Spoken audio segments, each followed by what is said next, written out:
আগের দিন আমরা তড়িৎ প্রবাহের তাপীয় ফল পড়িয়েছিলাম। আজকে যেটা পড়াবো তড়িৎ প্রবাহের চুম্বকীয় ফল বা তড়িৎ চুম্বকত্ব। তারের মধ্যে দিয়ে যখন তড়িৎ প্রবাহ যায় তখন তার চারপাশে একটা চৌম্বক ক্ষেত্রের সৃষ্টি হয়। এইটা হচ্ছে তড়িৎ প্রবাহের চুম্বকীয় ফল। তারের মধ্যে দিয়ে তড়িৎ প্রবাহ যায় মানে একটা তড়িতাধান, গতিশীল তড়িতাধান, গতিশীল তড়িতাধান, ইলেকট্রন যাচ্ছে, তাহলে গতিশীল তড়িতাধান। সে কী করছে না, এর ধর্মই হচ্ছে তার চারপাশে একটা চৌম্বক ক্ষেত্র সৃষ্টি করছে, একটা চৌম্বক ক্ষেত্র সৃষ্টি করছে। চৌম্বক ক্ষেত্র মানে কি না, একটা চুম্বকের মেরু থাকলে তার চারপাশে যতদূর পর্যন্ত তার আকর্ষণ বা বিকর্ষণ বল কাজ করবে সেই অঞ্চলটাকে বলা হচ্ছে চৌম্বক ক্ষেত্র। সেই অঞ্চলে অন্য কোনো একটা মেরু আনলে তার উপর যে একক মেরু আনলে, অন্য কোনো একটা একক মেরু আনলে তার উপর যে বল কাজ করবে এটাকে বলা হচ্ছে চৌম্বক ক্ষেত্রের প্রাবল্য। এটা হচ্ছে চৌম্বক ক্ষেত্র প্রাবল্য।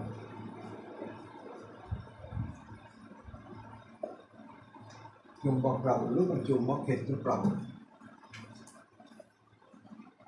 তো আধান ধনাত্মক ঋণাত্মক যে কোনো আধানই হোক, সেটা যদি গতিশীল হয় তাহলে সে তার ধর্মই হচ্ছে চারপাশে চৌম্বক ক্ষেত্র সৃষ্টি করে। নিউট্রন যদি গতিশীল হয় তাহলে কিন্তু সে চৌম্বক ক্ষেত্র সৃষ্টি করতে পারে।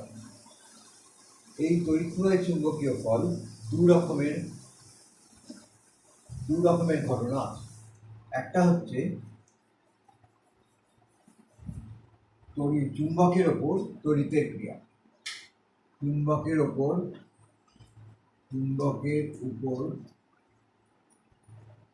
তড়িতের ক্রিয়া।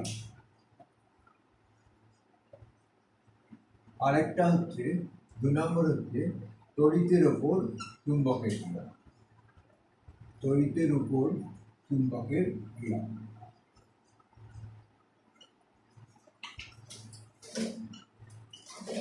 এই ক্রিয়াগুলো সবই পারস্পরিক। তড়িৎ প্রবাহ এবং চুম্বকের মধ্যে যে বল কাজ করে, যেটা গতিশীল হওয়ার সুযোগ থাকে, তাহলে চুম্বকটা গতিশীল হবে, তাহলে চুম্বকটা গতিশীল হয়। একই পরিমাণ বল ওই তড়িৎবাহী তারের উপরও ক্রিয়া করে। তড়িৎবাহী তারটা যদি গতিশীল হওয়ার সুযোগ থাকে তাহলে তড়িৎবাহী তারটা গতিশীল হবে। নিউটনের তৃতীয় গতিসূত্র অনুযায়ী ক্রিয়া প্রতিক্রিয়া সমান এবং বিপরীত, অর্থাৎ চুম্বকের ওপর তড়িতের যা ক্রিয়া হবে সেই তড়িৎটার ওপর চুম্বকের একই ক্রিয়া হবে। এই সম্পর্কিত প্রথম যে পরীক্ষা সেটা হচ্ছে বিজ্ঞানী অরস্টেডের পরীক্ষা। অরস্টেড তার পরীক্ষা। অরস্টেড কোনো একটা পরীক্ষা করতে গিয়ে দেখলেন যে একটা চুম্বক শলাকা তার দুটো মেরু আছে, এটা এন মেরু, এটা এস মেরু, একটা স্ট্যান্ডের ওপর দাঁড় করানো আছে। চুম্বক শলাকার উপর দিয়ে যদি কোনো তড়িৎবাহী তারকে পাঠানো হয় তাহলে তড়িৎবাহী তারের মধ্যে যে ইলেকট্রনগুলো যাচ্ছে তার জন্য তার চারপাশে একটা চৌম্বক ক্ষেত্রের সৃষ্টি হয়। আবার চুম্বক শলাকা সেটাও একটা চৌম্বক ক্ষেত্র সৃষ্টি করে। তাহলে এই দুটো চুম্বক ক্ষেত্রের পারস্পরিক ক্রিয়ার ফলে চুম্বক শলাকা বিক্ষিপ্ত হয়। তারটা যদি বিক্ষিপ্ত হতে না পারে তাহলে শলাকাটা বিক্ষিপ্ত হয়। কোন দিকে বিক্ষিপ্ত হয় তার একটা নির্দিষ্ট নিয়ম আছে। তড়িৎ প্রবাহ বন্ধ করে দিলে চুম্বক শলাকার বিক্ষেপটা বন্ধ হয়ে হয় এদিকে বা এদিকে, যে কোনো একটা দিকে বিক্ষেপ হয়। আবার যদি তারের তড়িৎ প্রবাহ উল্টো দিকে করে দেওয়া হয়, এদিক থেকে এদিকে করে দেওয়া হয়, তাহলে বিক্ষেপটা উল্টো দিকে হয়। তারটাকে যদি নিচে দিয়ে দেওয়া হয় তাহলে বিক্ষেপটা আরেক দিকে হয়। এই যে অরস্টেডের পরীক্ষা, অর্থাৎ একটা তারের মধ্য দিয়ে তড়িৎ প্রবাহ যাওয়ার ফলে তার চারপাশে চৌম্বক ক্ষেত্রের সৃষ্টি হলো, এটাই হচ্ছে তড়িৎ প্রবাহের চুম্বকীয় ফলের প্রথম পরীক্ষা। এই সম্পর্কিত যে সূত্রাবলী আছে সেটা হচ্ছে অ্যাম্পিয়ারের সন্তরণ সূত্র। অ্যাম্পিয়ারের সন্তরণ সূত্র।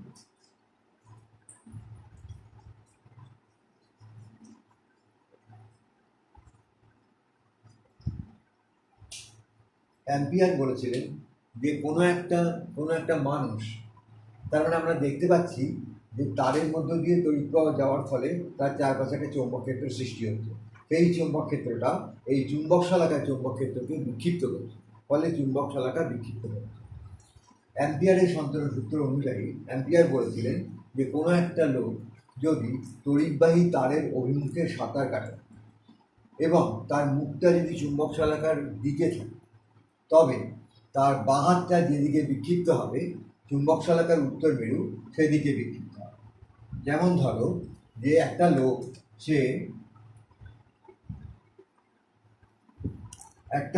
তড়িৎবাহী তার বরাবর সাঁতার কাটছে, তড়িৎবাহী তার বরাবর লোকটা সাঁতার কাটছে। লোকটার এটা লেফট হ্যান্ড, এটা রাইট হ্যান্ড, অর্থাৎ এদিকে যদি তারটা যায় চুম্বক শলাকার নিচে থাকে এরকমভাবে সাঁতার কাটে, উপর হয়ে সাঁতার কাটে, অর্থাৎ সে চুম্বক শলাকার দিকে তাকিয়ে আছে। তখন তার বাঁ হাতটা হচ্ছে এইটা, বাঁ হাতটা যেদিকে বিক্ষিপ্ত হচ্ছে, বাঁ হাতটা ওই দিকে বিক্ষিপ্ত হচ্ছে, তাহলে চুম্বক শলাকার উত্তর মেরুটা ওপাশে চলে যাচ্ছে। বাঁ হাতটা যেদিকে বিক্ষিপ্ত হচ্ছে, বাঁ হাতটা এইদিকে, তাহলে চুম্বক শলাকার উত্তর মেরু এদিকে। যদি তড়িৎ প্রবাহের ডিরেকশনটা উল্টে যায়, তড়িৎ প্রবাহের ডিরেকশনটা যদি উল্টে যায়, অর্থাৎ লোকটা যদি এই দিকে সাঁতার কাটে, লোকটা এই দিকে সাঁতার কাটে,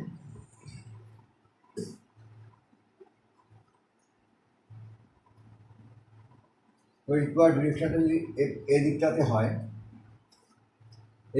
হয়, তখন এরকমভাবে যদি লোকটা সাঁতার কাটে, তখন তার বাঁ হাতটা এই পাশে, এইটা হচ্ছে বাঁ হাত, এইটা হচ্ছে লেফট হ্যান্ড, আর এটা হচ্ছে রাইট হ্যান্ড। তখন চুম্বক শলাকার উত্তর মেরু লেফট হ্যান্ডের দিকে বিক্ষিপ্ত হবে, এ পাশে বিক্ষিপ্ত হবে লেফট হ্যান্ডের দিকে। দুটো ক্ষেত্রে উপর হয়ে সাঁতার কাটছে। যদি এরকম হয় যে উপর হয়ে, এবার ধরো লোকটা তড়িৎবাহী তারটা চুম্বক শলাকার নিচের দিকে আছে, অর্থাৎ এইরকমভাবে চুম্বক শলাকা এইরকমভাবে তড়িৎবাহী তারটা গেছে, অর্থাৎ লোকটা তার বরাবর সাঁতার কাটছে, অর্থাৎ সে এইরকমভাবে চিত হয়ে সাঁতার কাটলে সে চুম্বক শলাকাকে নিচ থেকে ওপরের দিকে দেখছে, চিত হয়ে সাঁতার। তখন তার বাঁ হাত হচ্ছে এই দিকটা, এটা হচ্ছে বাঁ হাত, এইটা হচ্ছে লেফট হ্যান্ড, আর এটা হচ্ছে রাইট হ্যান্ড। তাহলে তখন চুম্বক শলাকার উত্তর মেরু এদিকেই বিক্ষিপ্ত হচ্ছে, লেফট হ্যান্ডের দিকে বিক্ষিপ্ত হচ্ছে, যেদিকে বাঁ হাত সেদিকে বিক্ষিপ্ত হচ্ছে, বাঁ হাতটা এইদিকে, তাহলে বাঁ হাতের দিকে বিক্ষিপ্ত হচ্ছে চুম্বক শলাকার উত্তর মেরু। এবার ধরো যে যদি তড়িৎ প্রবাহটা এইদিকে যায়, লোকটা চিত হয়ে সাঁতার কাটে, তড়িৎ প্রবাহটা যদি এইদিকে হয়, অর্থাৎ লোকটা এইরকম আছে, চিত হয়ে সাঁতার কাটছে, তড়িৎ প্রবাহটাও চিত হয়ে সাঁতার কাটছে, তড়িৎ প্রবাহের দিকে সে সাঁতার কাটছে, তখন তার বাঁ হাতটা ওপাশে এরকম চিত হয়ে সাঁতার কাটে, তখন তড়িৎ প্রবাহের দিকে সে সাঁতার কাটছে এবং তার মুখটা চুম্বক শলাকার দিকে আছে, সে চুম্বক শলাকাটাকে দেখছে, তখন তার বাঁ হাত হচ্ছে, লেফট হ্যান্ড হচ্ছে এইটা, রাইট হ্যান্ড হচ্ছে এইটা, তখন উত্তর মেরু বাঁ হাতের দিকে বিক্ষিপ্ত হবে, ঠিক আগের অভিমুখে। এইটা হচ্ছে অ্যাম্পিয়ারের সন্তরণ। আরও রুল আছে, তার আগে চুম্বক বলরেখা সম্বন্ধে একটু ধারণা তোমাদের দেওয়া দরকার। চুম্বক বলরেখা,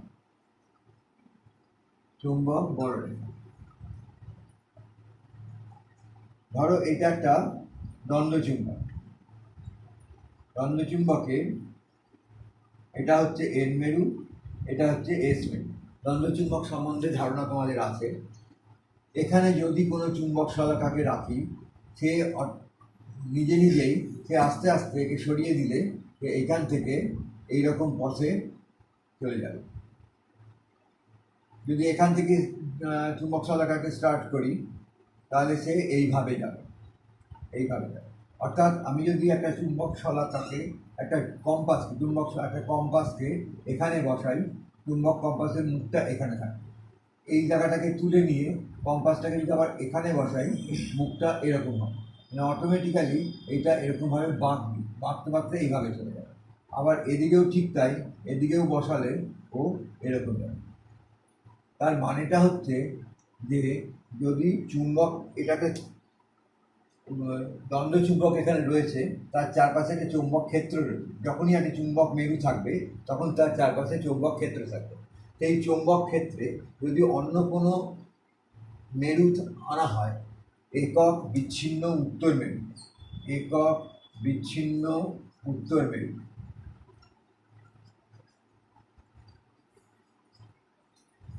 বা খুব ক্ষুদ্র মেরু যদি আনা হয় তখন সেই মেরুটা এইরকমভাবে যাবে।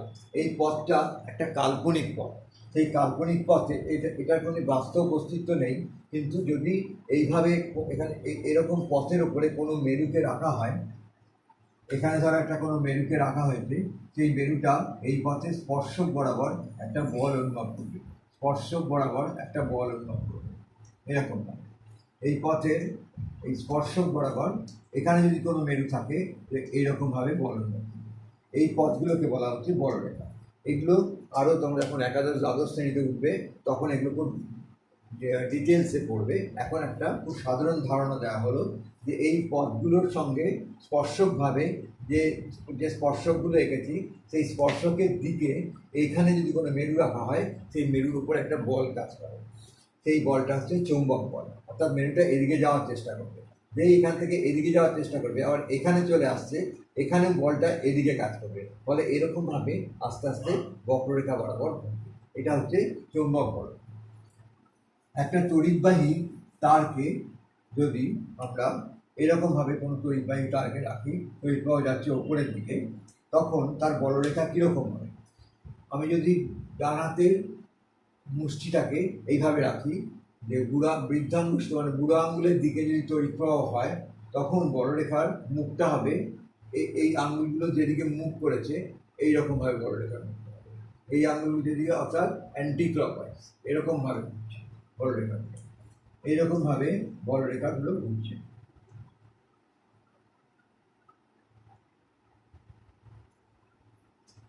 অর্থাৎ কোনো চুম্বক মেরু, কোনো বিচ্ছিন্ন চুম্বক মেরু, সে কিন্তু এই পথগুলো দিয়েই যাবে, এইরকমভাবেই যাবে, অন্য কোনো পথ দিয়ে যেতে পারবে না, এইভাবেই যাবে। এই পথটা, এর ভেতরে অজস্র পথ আছে, এরকম পথ আছে, সেই পথ বরাবরই যাবে, কিন্তু একটার সঙ্গে একটা ছেদ করবে, একটা পথ একটা পথকে ছেদ করবে। সেই পথে কোনো বিন্দুতে যদি এখানে একটা মেরু থাকে, যে কোন দিকে বল অনুভব করবে, এরকম স্পর্শক বরাবর একটা বল অনুভব করবে, এরকম স্পর্শক বরাবর বল অনুভব করবে।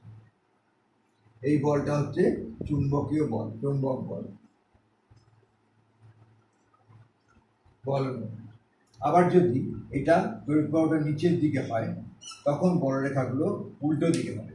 তড়িৎ প্রবাহটা নিচের দিকে হয় তখন বলরেখাগুলো ক্লকওয়াইজ ঘুরবে, এইরকম ঘুরবে, তড়িৎ প্রবাহ নিচের দিকে, অর্থাৎ বলরেখাগুলো এইরকম হয়।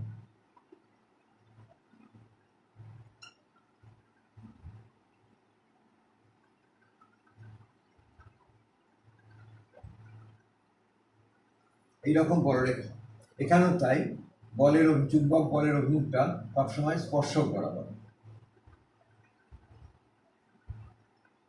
স্পর্শক বরাবর বল অনুভব।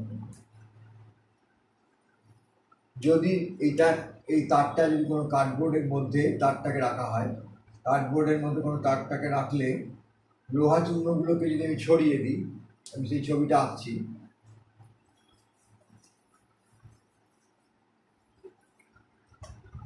একটা কার্ডবোর্ডের মধ্যে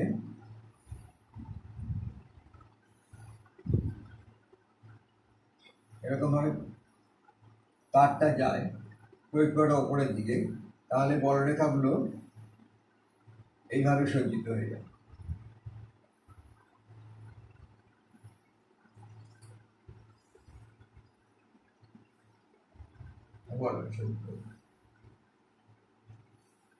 যদি কতগুলো লোহা চূর্ণকে আমি কাগজের বোর্ডের উপর ছড়িয়ে দিই, দিয়ে বোর্ডটাকে এরকম করে ঝাঁকাই, তখন দেখা যাবে লোহা চূর্ণগুলো এই পথ বরাবর সজ্জিত হয়ে গেল, এই পথ বরাবর সজ্জিত হয়ে গেল। আবার যদি এটাকে উল্টো দিকে হয়, ঠিক বলরেখাগুলো এই পাশে হবে, যেটা আগে দেখালাম, লোহা চূর্ণগুলো এর উপর সজ্জিত হয়ে যাবে।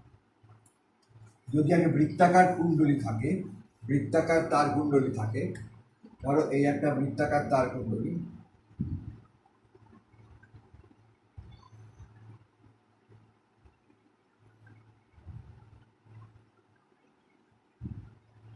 তড়িৎ প্রবাহটা এখানে একটা সেল আছে, তড়িৎ প্রবাহটা এইদিকে যাচ্ছে, এইদিকে। তাহলে একটা কার্ডবোর্ড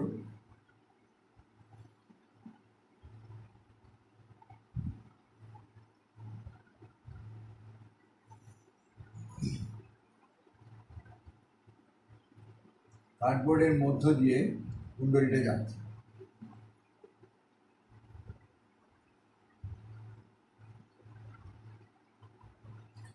এখানে ছিদ্র করে কুণ্ডলীটাকে কার্ডবোর্ডের ভিতরে ঢুকিয়ে দেওয়া। তাহলে দেখো এখানে কারেন্টটা উপরের দিকে, তাহলে বড় রেখাগুলো এইভাবে হচ্ছে।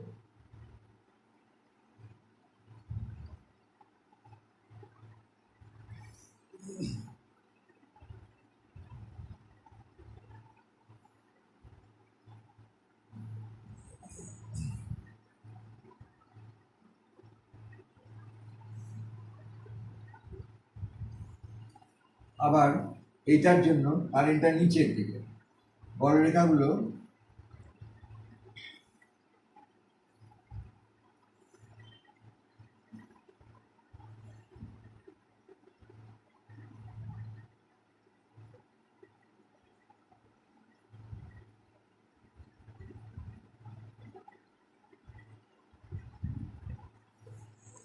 এটার বড় রেখাগুলো এইরকম,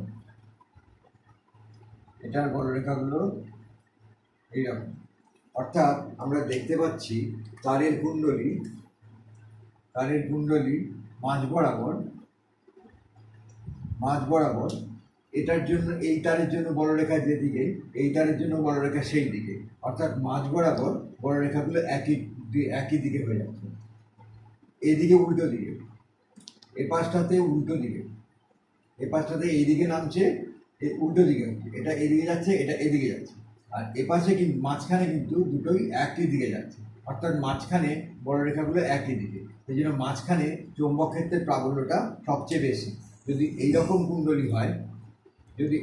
কুণ্ডলী হয় তাহলে মাঝখানে বড় রেখাটা এইভাবে যাচ্ছে, অর্থাৎ কুণ্ডলীর তলের সঙ্গে লম্বভাবে বড় রেখাটা যাচ্ছে। এইটা যদি কুণ্ডলী হয় তাহলে এ পাশে তার দিয়ে এইভাবে ঘুরছে, মাঝখানে বড় রেখাগুলো এইরকম যাচ্ছে। আর এ পাশের তার দিয়ে এইরকম ঘুরছে, মাঝখানে বড় দু ক্ষেত্রে এই মাঝখানের বড় রেখাগুলো ওই এইরকম ভেতর থেকে বাইরের দিকে যাচ্ছে, অর্থাৎ সোজা যাচ্ছে। তাহলে কুণ্ডলীর তলের সঙ্গে লম্বভাবে বড় রেখাগুলো যাচ্ছে। যদি একটা দ্বন্দ্ব চুম্বককে আমি এরকমভাবে রাখি, দেখা যাচ্ছে এইটা ক্লকওয়াইজ ঘুরছে, তারটা ক্লকওয়াইজ ঘুরছে। যেদিকে ক্লকওয়াইজ ঘুরবে, এইভাবে ক্লকওয়াইজ ঘুরলে সামনের দিকটা আমরা এস মেরু বলবো, ওপাশটা এন মেরু বলবো। তাহলে আমি যদি দ্বন্দ্ব চুম্বকের এ পাশটাতে এস মেরু রাখি, ওইদিকে এন মেরু রাখি, তাহলে বড় রেখাগুলো এন মেরু থেকে এস মেরুর দিকে আসছে, এন মেরু থেকে এস মেরুর দিকে আসছে। একই রকম ছবি।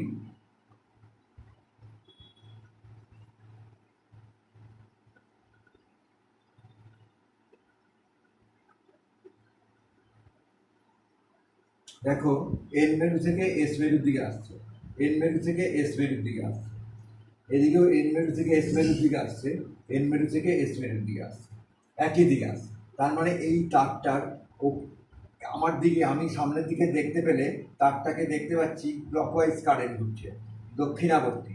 অর্থাৎ আমার দিক থেকে দেখলে তারের এদিকটা এস মেরু আর ওপাশটা এন মেরু। তাহলে এই চুম্বকটাকে যদি এইভাবে যদি চুম্বকটাকে বসাই, এদিকটা এন মেরু, এদিকটা এস মেরু, তাহলে এন মেরু থেকে এস মেরুর দিকে বড় রেখাগুলো আসছে, এরকমভাবে আসছে, এইরকমভাবে বড় রেখা আসছে।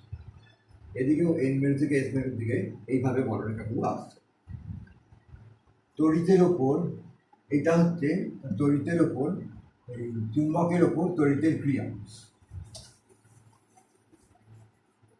এরপর আমরা দেখব তড়িতের ওপর চুম্বকের ক্রিয়া। তড়িতের ওপর চুম্বকের ক্রিয়া দেখতে গেলে আমরা প্রথমে যে একটা সূত্র আছে, সেই সূত্রটাকে বলা হচ্ছে ফ্লেমিংয়ের বামহস্ত নিয়ম। ফ্লেমিংয়ের বামহস্ত নিয়ম খুবই দরকারি সূত্র। এটাকে বলা হয় মোটরের নিয়ম। মোটরের নিয়ম। যত মোটর ঘোরে সব মোটরই কিন্তু এই ফ্লেমিংয়ের বামহস্ত নিয়ম অনুযায়ী ঘোরে।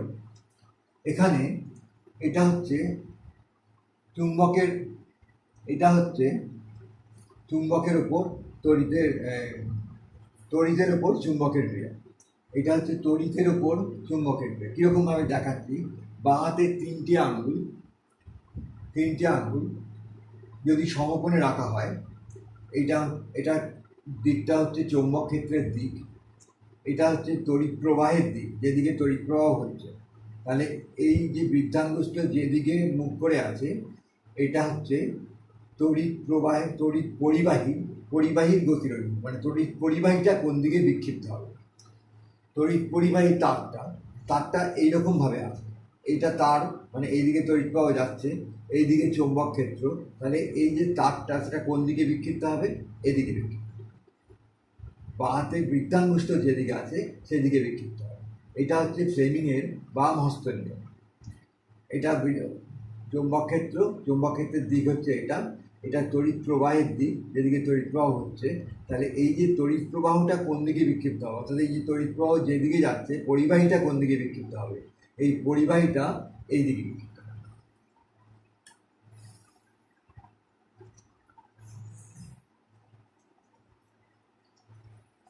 এই বরাবর চৌম্বক ক্ষেত্র, এই বরাবর তড়িৎ প্রবাহ, এই বরাবর পরিবাহীর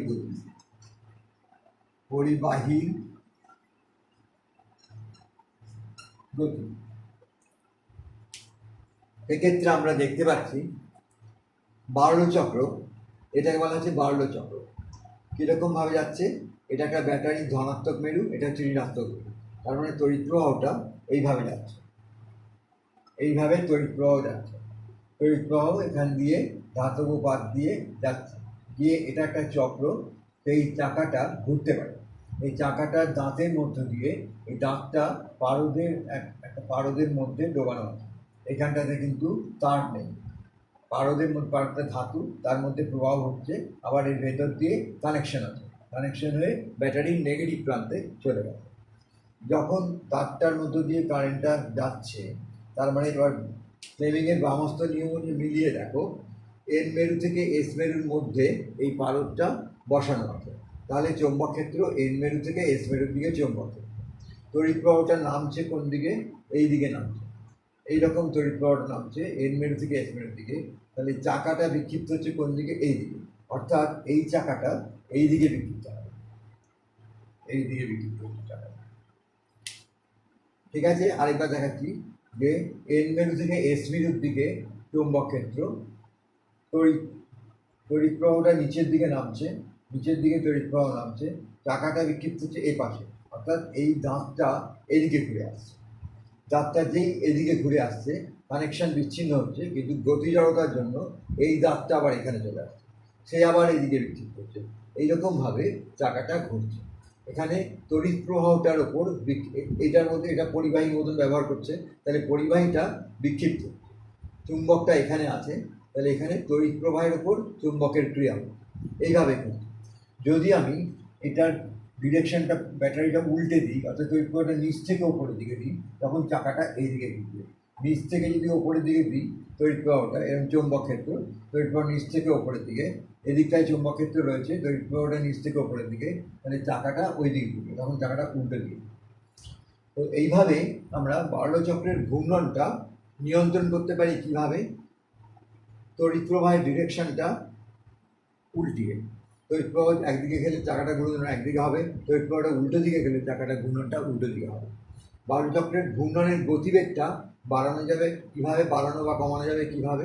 তড়িৎ প্রবাহ বাড়ানো বা কমানো হলে চাকার ঘূর্ণন বাড়বে কমবে। চৌম্বক ক্ষেত্রের যে ক্ষমতা, সেটা যদি বাড়ানো কমানো হয়, তাহলে চাকার ঘূর্ণন বাড়বে কমবে। এইভাবে আমরা চাকার ঘূর্ণনটা বাড়াতে কমাতে পারি। এগুলো সব মোটরের। আমাদের যে ফ্যান, যেসব মোটরগুলো ঘুরছে, যে কোনো জায়গার মোটর, তারা কিন্তু এই বার্লো চক্রের নিয়ম অনুযায়ী, ফ্লেমিংয়ের বামহস্ত নিয়ম অনুযায়ী মোটরটা আর একটা জিনিস আছে, সেটা হচ্ছে ডিসি মোটর।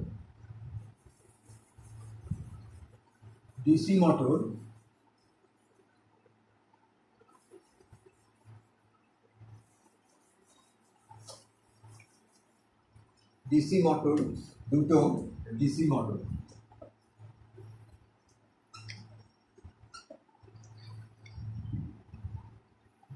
এটা একটা আর্মেচার, এটাকে বলা হচ্ছে একটা আর্মেচার।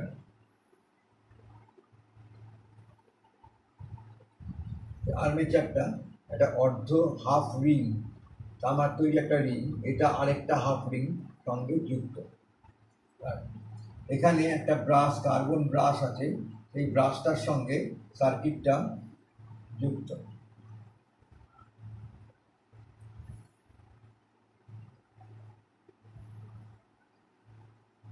এটা চুম্বকের দুটো মেরুর মধ্যে রয়েছে, এটা এন মেরু, এটা হচ্ছে এস মেরু। এন মেরু এবং এস মেরুর মধ্যে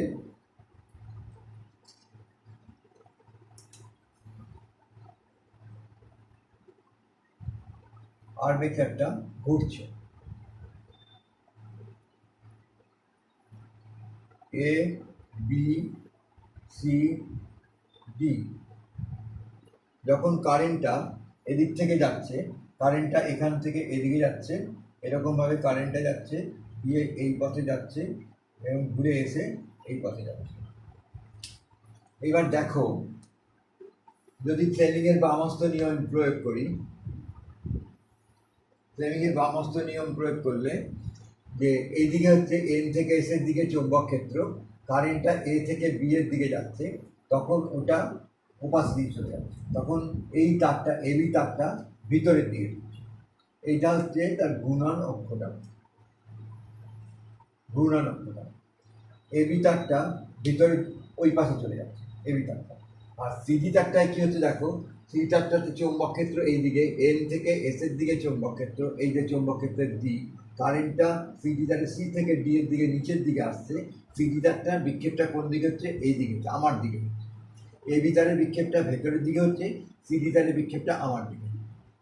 এই করলে এটা এরকমভাবে ঘুরছে, এবি তারটা ভিতর দিকে চলে যাচ্ছে, এটা আমার দিকে, তার মানে এইরকমভাবে ঘুরছে চক্রটা, এইভাবে মোটরটা এইভাবে ঘুরছে। ঘোরার পর সেকেন্ড পজিশন যখন হচ্ছে, যে এটা হচ্ছে এন মেরু, এটা হচ্ছে এস মেরু, আর্মেচারটা ঘুরে এক পাক ঘুরে এসে যখন এখানে এলো,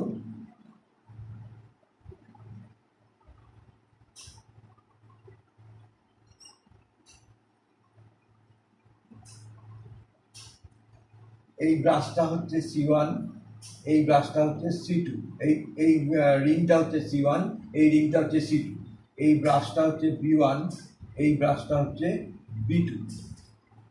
যখন এক পাক ঘুরে এলো, বিটা ওই দিক থেকে ঘুরে এবি তারটা ঘুরে এসে এই এস মেরুর দিকে চলে এলো, আর সিডি তারটা ঘুরে এসে এর মেরুর দিকে চলে এলো। তাহলে এইটা হচ্ছে সিডি, এটা হচ্ছে ডি, এটা হচ্ছে সি, এটা হচ্ছে বি, এটা হচ্ছে এ। এবার এটা যখন যুক্ত হচ্ছে, এটা হচ্ছে ব্রাশটা এর সঙ্গে যুক্ত, এখানে একটা ব্রাশ, পজিটিভ, এটা নেগেটিভ।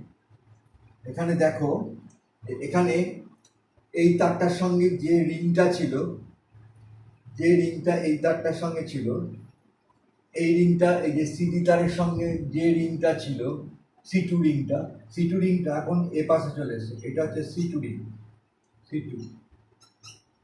আর এবি তারের সঙ্গে যে রিংটা ছিল C1, সেটা ঘুরে গিয়ে এখন এইদিকে চলে এসেছে। এই ব্রাশটা B2, এই ব্রাশটা B1 ব্রাশ দিয়ে কারেন্টটা ঢুকছে, আর B2 ব্রাশ দিয়ে কারেন্টটা আসছে। তাহলে দেখো, আগেরটাতে এবি তার দিয়ে কারেন্ট এ থেকে বি অভিমুখে কারেন্টটা যাচ্ছিল, এখানে এখন বি থেকে এর অভিমুখে কারেন্টটা নামছে, উল্টো দিকে কারেন্ট হচ্ছে। আর এখানে সি থেকে ডি এর দিকে কারেন্টে যাচ্ছিল, এখন ডি থেকে সি এর দিকে যাচ্ছে। এবার ফ্লেমিংয়ের বামস্ত নিয়ম তুমি দেখো, এন থেকে এস এর দিকে চৌম্বক ক্ষেত্র, কারেন্টটা ডি থেকে সি এর দিকে যাচ্ছে, তাহলে ওই দিকে বিক্ষিপ্ত হবে, সি তারটা ওই দিকে বিক্ষিপ্ত হবে, অর্থাৎ ভেতরের দিকে ঢুকে যাচ্ছে। আর এ বি তারটা ঠিক একই রকমভাবে এ বি তারটা আমার দিকে আসছে, তাহলে ঘূর্ণনটা এরকম ঘুরছে। এটাতে এ বি তারটা ওই দিকে ঘুরে যাচ্ছিল, এরকম ঘুরছিল, এটাতেও এরকমভাবে ঘুরছে, অর্থাৎ দুটো ক্ষেত্রেই পূর্ণ ঘূর্ণন হচ্ছে। যদি ব্রাশগুলো চেঞ্জ না করতো, C1 C2 চেঞ্জ না করতো, তাহলে একবার এইভাবে ঘুরে আসতো, আবার এইভাবে ঘুরে আসতো। এখানে কিন্তু এটা চেঞ্জ করছে বলে, অর্থাৎ C2 ব্রাশটা, C2 রিংটা B1 ব্রাশের সঙ্গে যুক্ত হতো, আর C1 রিংটা B2 ব্রাশের সঙ্গে যুক্ত হতো, ফলে কারেন্টের ডিরেকশনটা, ফলে ঘূর্ণনটা একই দিকে হয়ে যাচ্ছে। এটাকে বলা হচ্ছে ডিসি মোটর। এখানেও চৌম্বক ক্ষেত্রের প্রাবল্য, এই চৌম্বক ক্ষেত্রের স্ট্রেংথ বাড়িয়ে মোটরের ঘূর্ণনটাকে বাড়ানো যায়, কারেন্টের পরিমাণ বাড়িয়ে ঘূর্ণনটাকে বাড়ানো যায়। এটা হচ্ছে ডিসি মোটর। এই পর্যন্ত তড়িৎ প্রবাহের চুম্বকীয় ফল।